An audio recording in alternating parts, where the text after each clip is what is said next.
Hi, friends. Wasn't that nice? What a great way to spend a Saturday, right? So I'm very excited to talk about this because we often talk a lot about the artistry, about what happens on stage, and tonight we're talking about the sort of business and fun of the creativity off stage. So maybe let's start with talking about what a co-commission looks like. Like, where is the genesis of an idea for a ballet like what we just saw? Like, where does that start? Shall I begin? Yeah. Good evening, everyone. 10 years ago, Yuri Possokhov, we were talking about what we wanted to do, and Yuri had mentioned always wanting to do Eugene Onegin, and I had always wanted to do a version of Anna Karenina. So I said to Yuri, look, let's do Anna Karenina, and then we'll do Eugene Onegin. And I think that the way timing works out, Tamara arrived in San Francisco. We have known each other a long time. Yuri is the resident choreographer at San Francisco Ballet, and Tamara and I were talking, and it seemed a natural fit to have Yuri produce Eugene Onegin for both companies, create on both companies, two companies that he loves, also San Francisco Ballet and Joffrey Ballet, the only two companies I've ever worked for in America. So I applaud Tamara for wanting to be a partner, and I think it has been, so far, a really wonderful journey of creativity. Tamara, can you talk a little bit about, I know that San Francisco Ballet has this new commitment to having all new productions be co-commissions. Can you talk a little bit about that decision and sort of what does that mean for the company in terms of new challenges and making art? It's not exactly all new productions be co-commissions in the sense of commissions with another ballet companies. Sometimes it has to do with a venue. And is because we understand that we have limited resources of time and money, and we want to make sure that the work we do reaches as many people as possible. And one way to do it is to share with another company, to share with a number of cities, and another one is to share with a number of venues, nationally and internationally. And so every time we develop a new concept or a new work, we reach out either to partner companies or to partner venues, whether they are in the US or abroad, and say, okay, can we work together so that this investment that we make reaches as many people, as many audience members as possible. So when you're like planning your season, you sit there, are you like, oh, we should do Frankenstein, who can I do Frankenstein with? Or, ooh, maybe it's time for a new Swan Lake, what does that conversation look like if I was just sitting as a fly on the wall in your office? Most of the time, I don't like to redo what already exists. As in, I have a great legacy from Helgi Thomasson. I don't think it will be the best thing for San Francisco Ballet that I redo that legacy. So what I reach out is mainly what choreographers I want to create for the dances of San Francisco Ballet. And therefore, and after that, sometimes those choreographers come already with a creative team, and we discuss whether or not that's the correct creative team for this project. We discuss a number of ideas, and then when we have a rough kind of libretto and some of the creative team, then I start thinking about, okay, is this something we want to do with another ballet company, or is this something that we want to do with a venue that I know? So we will have a production coming in 3 years, and I know already that there are museums and there are theaters in Europe that will be interested in the concept and some of the creative team. And so the team in San Francisco Ballet starts reaching out. And so what did this conversation look like? I mean, how did we decide from a phone call to each other about a potential Onegin to here we are at the Guggenheim and there's dancers doing work on it? No, it's wonderful. It's exciting. I think it's because, you know, Tamara has very strong ideas, which I think is fantastic. So it was very clear that Yuri was going to spend time in Chicago with the Joffrey and spent time in San Francisco with San Francisco Ballet. And really, it has been a very equal amount of time. And the ballet is complete in terms of being choreographed, but of course, the next level is to take it to the theater and do all the transitions of all the scenic elements. And I think that because we'd had this idea for so long, Ilya Demutsky, who is the composer, who composed also Anna Karenina, is just one of those incredibly, brilliantly talented composers. And so that was a given. I think where Tamara and I talked was in terms of scenic design, set and costume design, lighting design. And so we had conversations and they have changed. And I feel completely supportive of that. And Tamara, maybe you just want to speak a little bit about Tim Yip. Yes, I think, as I said before, some choreographers feel more confident in their creative process when they rely with other collaborators they've already worked with.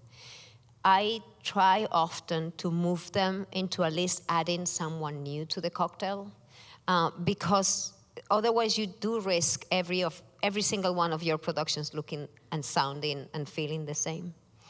And I was also very conscious that the creative team that Yuri proposed was very homogeneous. And I also feel that I have an obligation to my local community. And San Francisco is, the biggest Chinatown outside of China. And so I wanted at least one member of the creative team to reflect the diversity of the city. And so I had worked with Tim Yip. He's, of course, not somebody I needed to introduce in terms of the legitimacy of his designer. He's, the designer of Crouching Tiger, Hidden Dragon. He was the designer of Akram Khan Giselle. He's a very serious designer. And so I suggested to Yuri to look at his work, and if he thought that it was a good fit for what Yuri's vision for Onegin was, to, instead of the person he has suggested, to have Tim Yip, and he agreed. Now, speaking of Chinese people, I know in some cultures it's considered gauche to talk about money, but I'm Chinese, so let's talk about money. So, like, who pays for this? Like, when you're sitting together, you're like, okay, we want to do Onegin. Like, is it like I'll put in $100, you put in $100, and like, let's figure it out? Is it 50-50? How do we do that? When we did Anna Karenina, we had a budget of 1.7 million, and the Australian Ballet were the co-producers of that.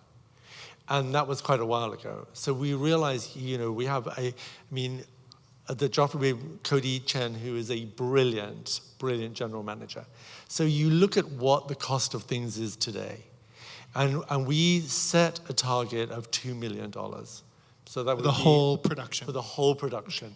That's to build it, make the costumes, everything. It's not to put it on the stage. The running costs will happen in January.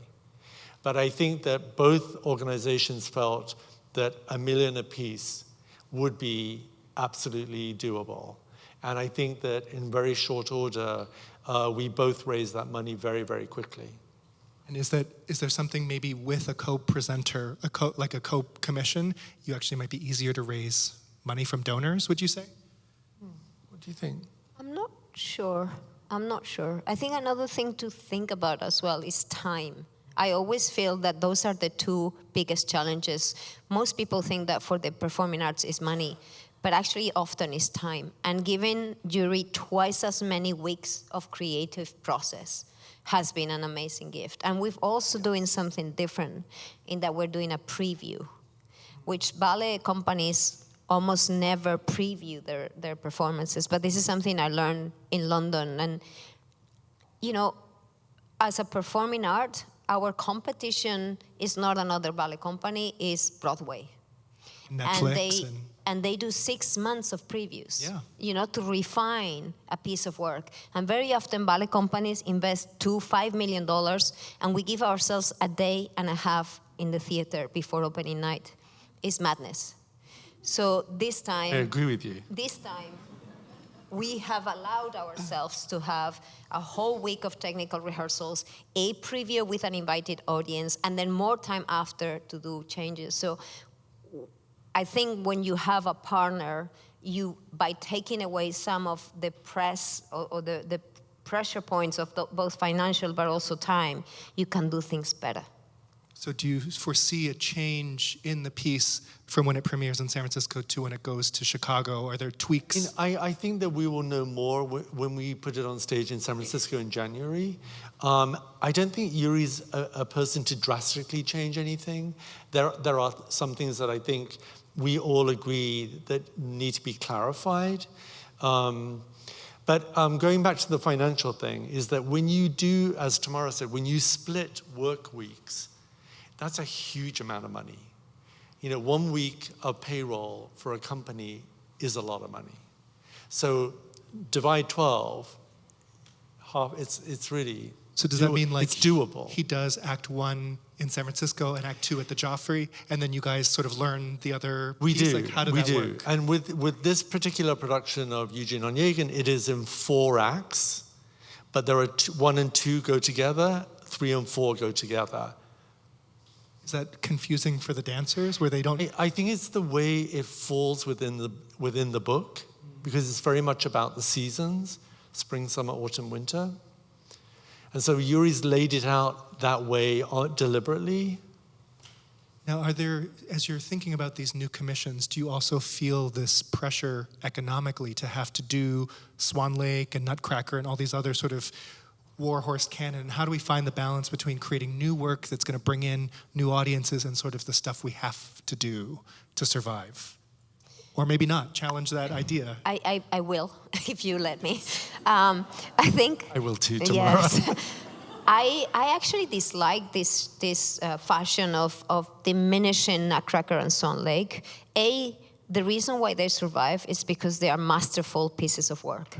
And especially the music, because the choreography, we all have seen a million different Nutcrackers, a million different Swan Lakes. There's no such a thing as the original.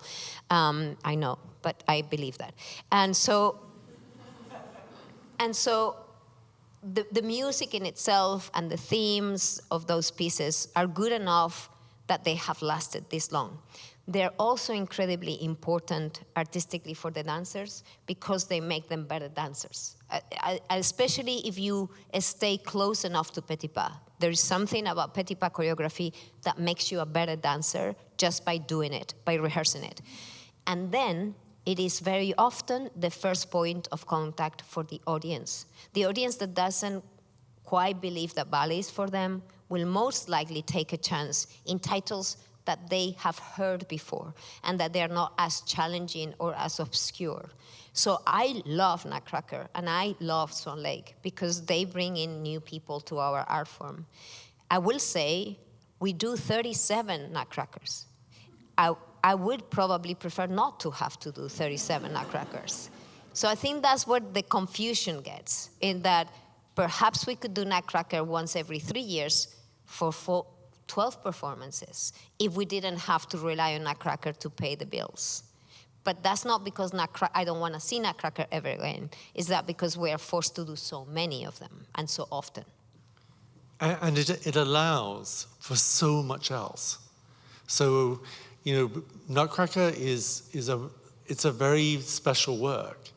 And I think about what we have been able to do because of the success of Nutcracker every year. It's allowed us to do many new full-length ballets that are not in the canon. But to Tamara's point, at our core, the technique of classical ballet is so important that we maintain it. So we need Swan Lake, we need Sleeping Beauty, we need these ballets, because then it lets us do Alice's Adventures in Wonderland. Also to remind everybody that the first Nutcracker in the US was San Francisco Ballet, so. It was. So, I take huge pride on that fact because that just proves that performing arts and ballet can shape a culture. The entire American culture of Christmas is now reliant on Nutcracker, so you are welcome. Don't forget, for 40 years, no one did Nutcracker. It was premiered in 1892, and basically it wasn't performed. I think not just in America, but no one did it in Europe either.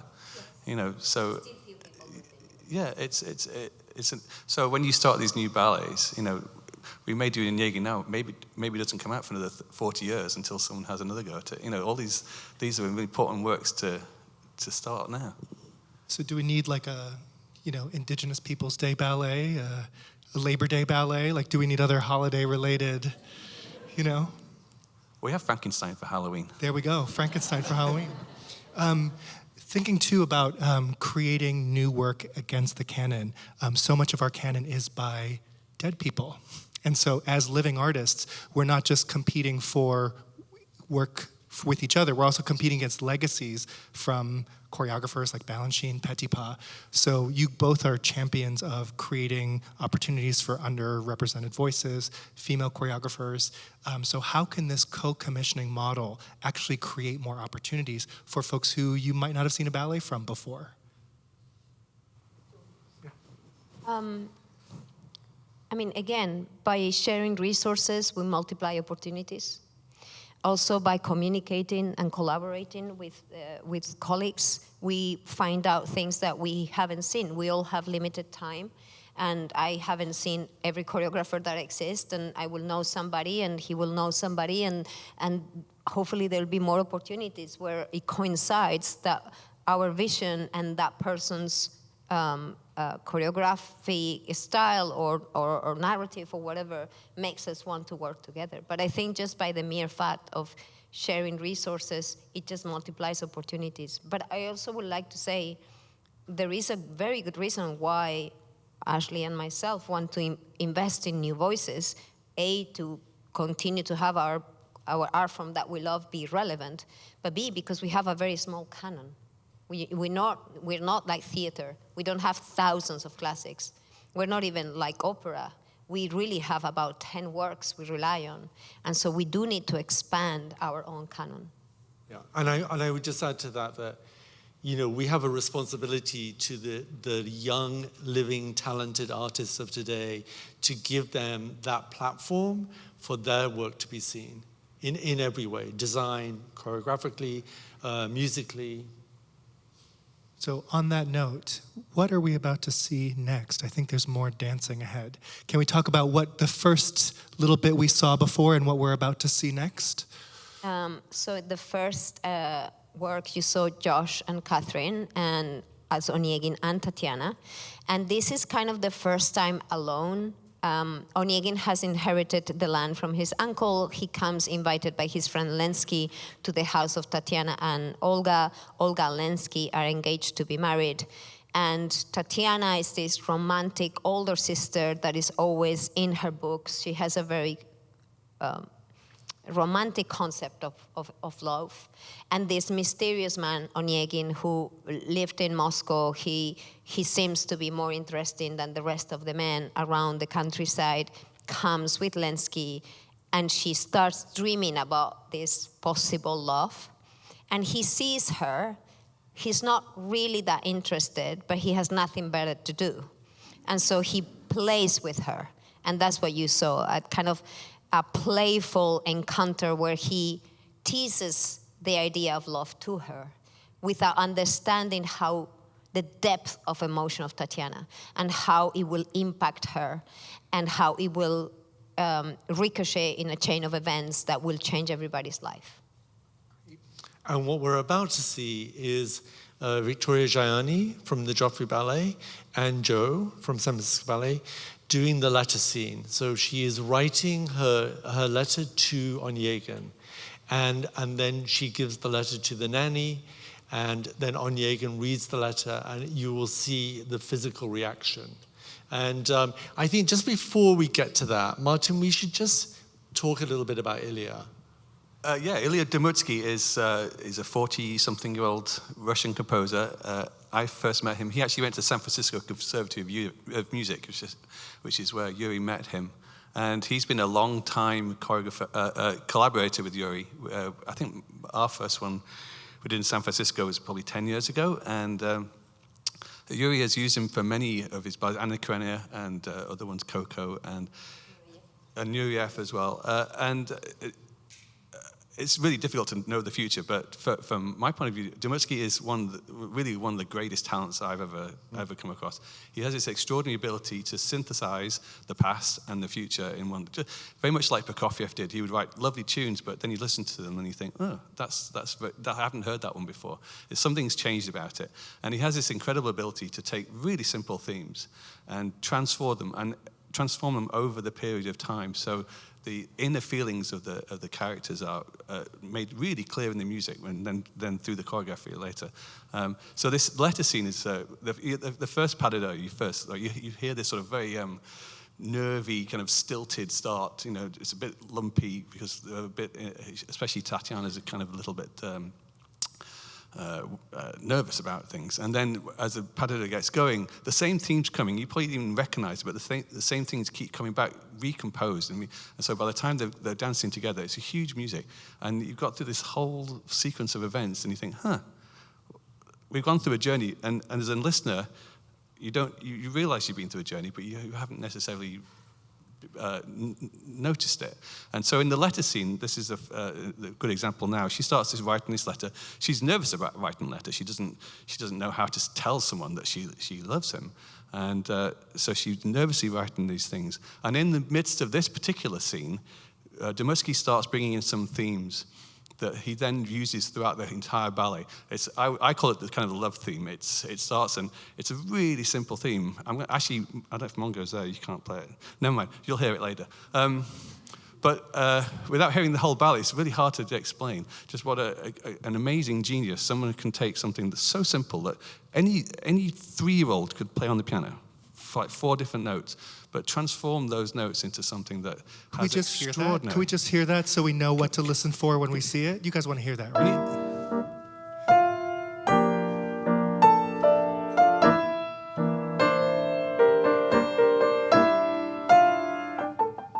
Da da dee da dum ba dum. That's it.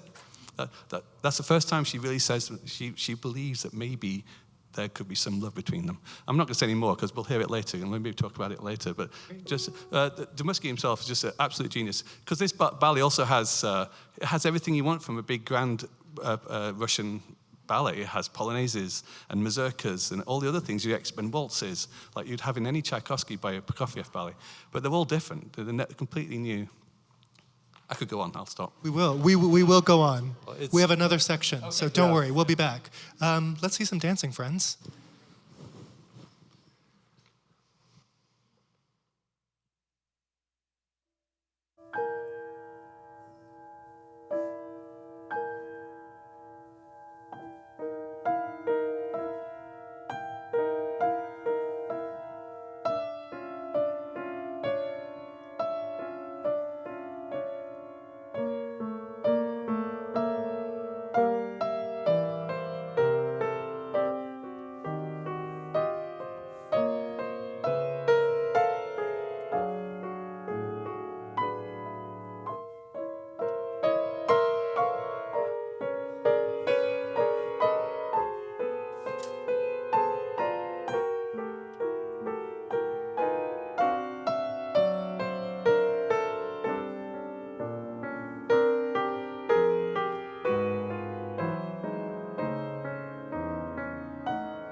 Now, I know Halloween was last night, but I love a good costume, so maybe some ideas for next year. Let's take a look at some of these costumes. These were Tim Yip's costumes, right? Let's take a look at some of these costumes. Do you guys want to talk me through what we're looking at here? So we have some seasons here. You mentioned, Ashley, that there's... Right, so the top row is spring, summer, autumn, and winter. They are the spirits that carry the story of Eugene Onegin through the year of tragedy and loss and love. And then on the bottom are the animals that appear in Tatiana's Nightmare. They're quite fantastical costumes. And I know, Tamara, that in San Francisco you were rehearsing with the head masks. Yes, it's never easy to rehearse with a mask, and you won't see it so much, but there's a bear as well that represents the threat of Onegin in Tatiana's dreams. I think one of the things I love about Russian literature is that it's actually a little bit similar to South American magic surrealism. There are moments in dreams that are premonitions, and they are very fantastical, and people take figures of either animals or religious things, and usually in Latin America, religious, and in Russia, animals. And so I love the fact that, which is one of the reasons why I wanted Tim for this project, that there was room in this narrative for real fantasy. And so these are the characters of Tatiana's nightmares.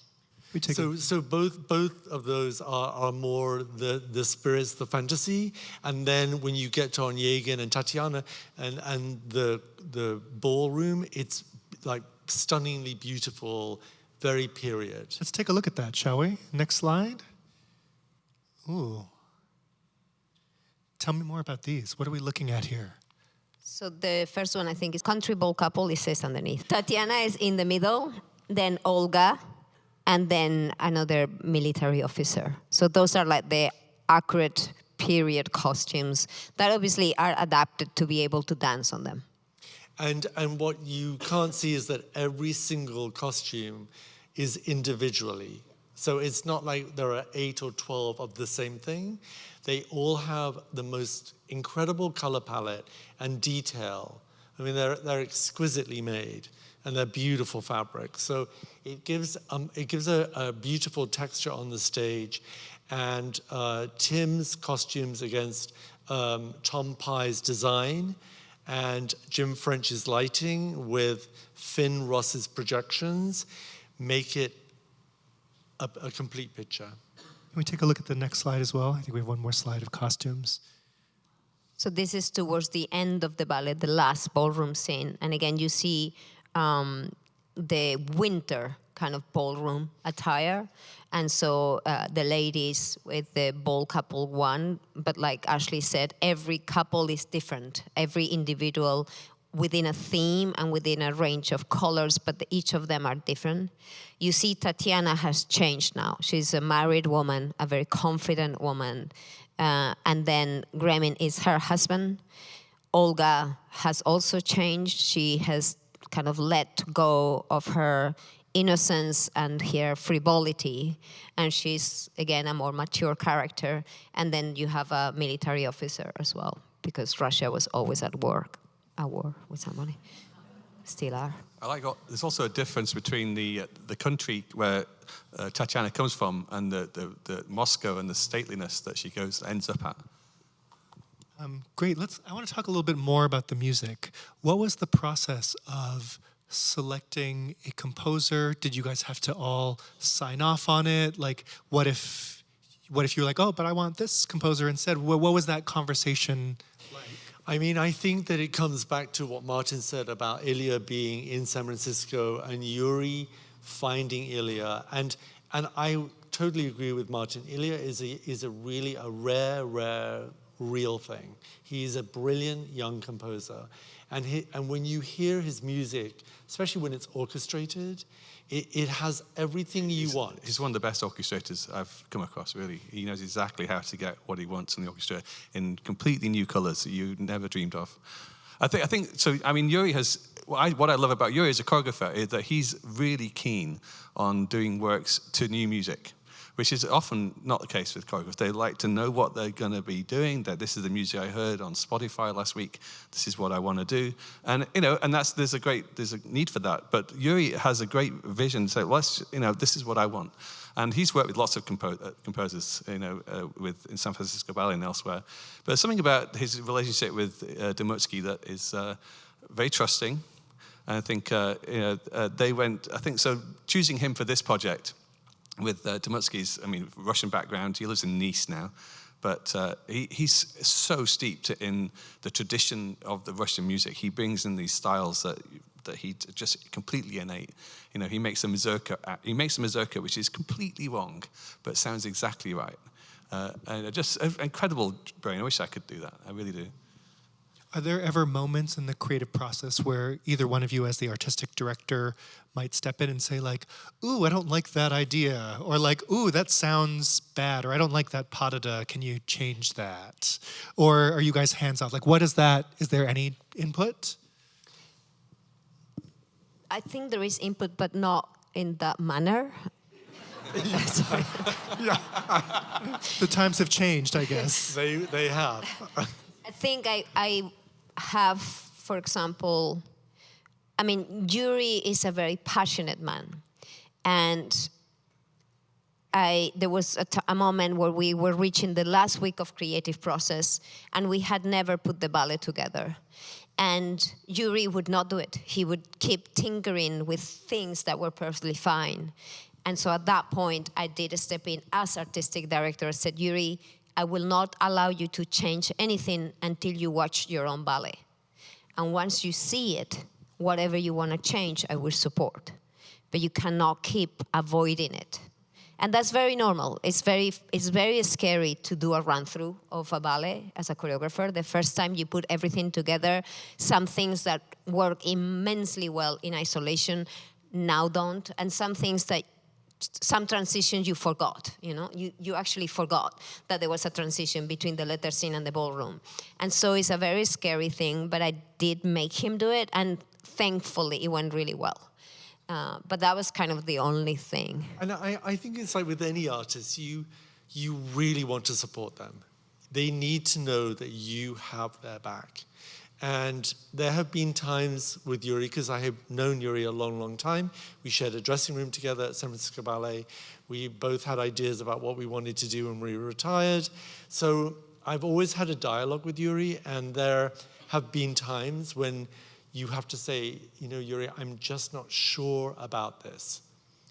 We're not understanding it. And I think that, positive criticism is essential. Everyone needs an editor. I think in terms of the music, so, the libretto was made, and so Ilya created the entire work, in 3 months or something, and then Yuri starts to listen to it, and then I know that there's editing. So him with Yuri and Ilya got together and say, look, in my mind, this is too long for this, this isn't going to be this is going to be too short. I need more time to tell this bit of the story. I know we've had 2 or 3 different versions of the duel at the end. Is it too long? Is it too short? We add a bit more in, and we've gone back. He's gone back and forth to try and work out. So I think they self-edit to a larger extent. And I think Yuri is, when a choreographer really wants to do something, there's no part of it that isn't explored. And Yuri is a very, very adamant person about things, and where he wants the journey of the arc of a work to go. And with Onegin, when we get to the end, just where choreographically, musically, design-wise, where we go is unbelievable. It's just so moving. Now, I love a good mess. Ballets, like when they come out here and it looks so pretty and clean and polished and rehearsed, it's really lovely, but it doesn't look like that for most of the process. It's messy, there's mistakes, and then zooming out in the whole production, were there ever moments of you thought it was going to go one way or you planned it one way and then just the reality means that it's not going to work? Are there any sort of shifting of gears that had to happen in the genesis of this ballet? In my experience, usually that happens with props. props are the enemy of everybody. You had the masks, right? Yes. Was there any So trial and error with the masks? The masks were a real catastrophe. The first time we put them on, they couldn't see, they couldn't breathe, they couldn't partner. So yes, that took a lot of, okay, this is not gonna work. Let's continue with the creative process and the choreography. Let's put them back. Let's change them. We're still working on the masks, in all honesty. We've changed them and changed them to make them lighter, Yeah. that you can see. So there's Having two people, because you're not both trying to figure out this solution. Right. It's being solved for both productions. indeed, Both yes. performances, yeah. Yeah. I'm curious, a lot of you probably saw the Onegin and thought, oh, this is great. This is a Krenko, this is, Tchaikovsky, maybe this is something that I'm familiar with. And it's neither one of those things. What was the sort of larger dialogue around the Krenko production and even the Pushkin novel? Was there any pressure to perform against it or to be in dialogue with these other two iterations of the story? I mean, I think that most people are familiar with John Krenko's, and Tamara danced Krenko's, and I danced Krenko's in Australia. So, and this year alone, I think there are 9 companies dancing John Krenko's Eugene Onegin, and it's beautiful, and there are really lovely things in it, and it's taken from a certain perspective. I think Yuri has a different perspective, and his understanding of Pushkin's writing is really important to him. So he's come at it with a very different idea. And I think that, thank God, the world is big enough that there are many ideas that can evolve.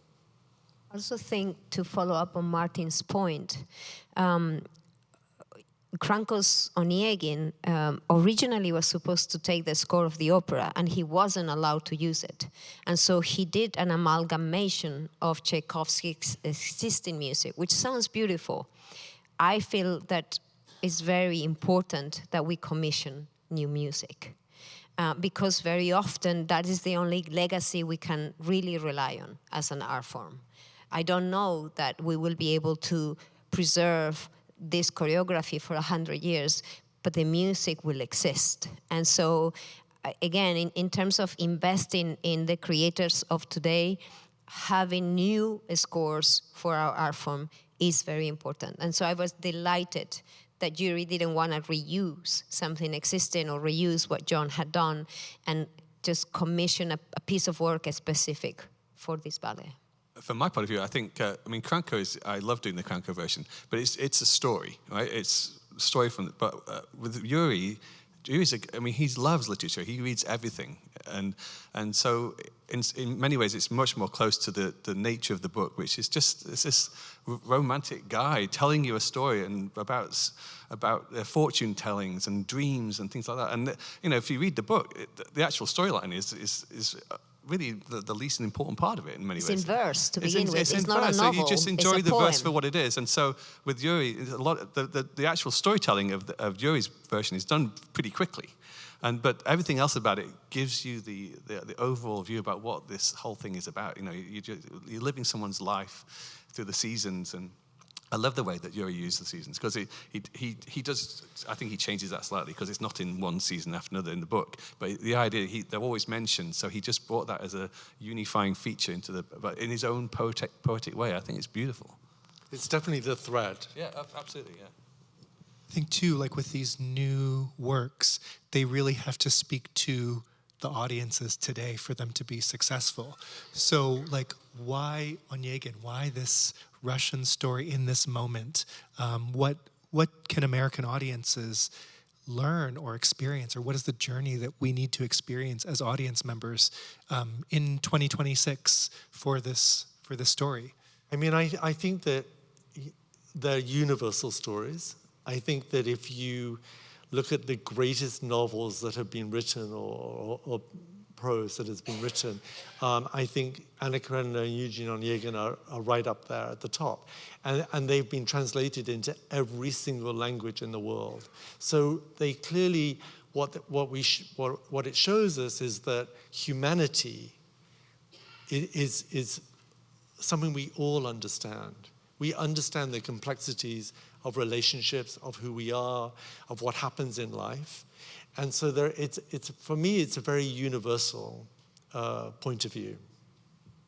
I think in terms of actuality, I think Onegin is a very interesting character from the point of view of a narcissist. Onegin cares a lot about appearances. And we do live in a world that often relies on social media to feel good about yourself. It's what other people are saying about me is more important than what I feel about me. And that's the world we live in. Onegin is the first of those characters, in a way, in that he cares so much more about pretenses than about true meaning. And then he goes through his life trying to find this mirror, trying to find value in other people's, and then suddenly realizes that there is no value on that. That you have to live with yourself your entire life, and that the one person that saw him and loved him for who he was, he let go, and then tries to rescue that. And by then, she's a different person herself. And I think that is relevant from that point of view of, searching forever for the approval of others as opposed to the true knowledge of the self. Is a really dangerous path to follow. So now, since we're among friends, what's coming up next? What are other co-productions that you're probably not ready to tell us about yet, but what's coming down the pipeline? What else do we want to see? There are lots, I think. I think we both have lots of things, and yeah. I do think that it's really interesting that there is a much more open conversation between directors all over the world about what are we doing about our art form. And I think that has got to be number one. The question is, how do we want to see the art form evolve and continue to move forward? And it is the balance of really honoring the past, respecting where we are today, but really looking forward as well. So I think that there is a lot of interest for people to say, yes, we want to be a co-producer. And it allows you to take the risk that you want to take without having to take the entire burden. So, yeah, I would say you just want to follow Tamara and see where she's going to go, and because I think it's really exciting.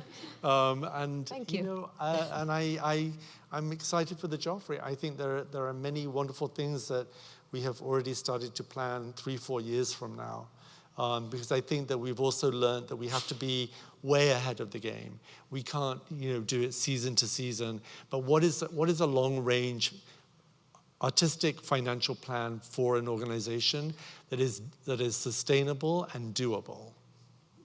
Sort of one more curveball for you both. Thinking about the sort of franchising that might happen with co-productions. There's also the danger that we're losing individual flavor of a regional company. This is our style. If all of our co-productions are with somebody else, then who are we as an individual style? So how do we maintain the unique character of the Joffrey and of San Francisco Ballet if there's all these other co-commissions happening? Well, I think it depends what the co-commission allows a choreographer to do. I mean, one of the things we have done is that this is a co-commission between two companies, and it will be a very, very long time before anybody else can present this work. So we have committed to that. And I understand exactly what you say, that sometimes a choreographer does one work that is very successful somewhere, and 5 years later, 10 companies have it. And I do agree that there is an issue with that in terms of the differentiation between organizations.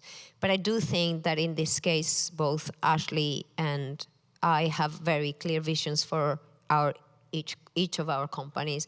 We have plans that are very clear individually that will ensure that everybody will understand what my vision for San Francisco Ballet is. I hope by now it's kind of already starting to be clear. I'm about to be 3 years in the job. And I think Ashley has a very clear vision for Joffrey Ballet that has become very evident for many years now. So I think in our case, there is no danger of that.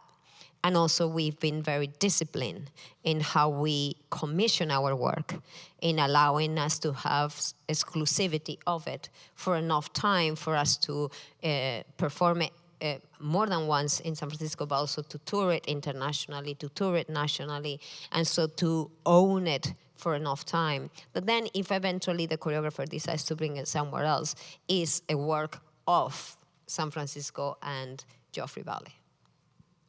Yeah, I think, you know, both with Eugene Onegin and with Anna Karenina, they are long licenses. And I think that, you know, I have the utmost respect for Tamara and for San Francisco Ballet. And we have an understanding that if a presenter wants a company to bring it, that's wonderful. And I think that what else is wonderful is that we will learn from both companies. To see each company perform the work will be fantastic. It's, you know, look at all the companies that perform George Balanchine's work. They bring their own thing to that work. So you heard it here first, guys. It's not only saving us money, but making better art. Co-commissions of the future of ballet. I hope so. Yeah. Just wanted to say thank you again to Works in Process for hosting this conversation tonight. The arts are at a critical time right now, so programs like this that allow us to see the process and have dialogue are really, really important. Thank you so much for coming out tonight. Thank you to our wonderful panelists, to our wonderful, gorgeous dancers. And I think we have a little bit more. One more piece. One little more piece. So what are we seeing to close off the program tonight? So you're seeing the result of the letter. What happens when Tatiana and Onegin meet again is again Katherine Barkman and Joe Walsh as Tatiana and Onegin. And she's coming to meet Onegin, hoping that her letter would have had the effect that she intended. Drama. Here we go.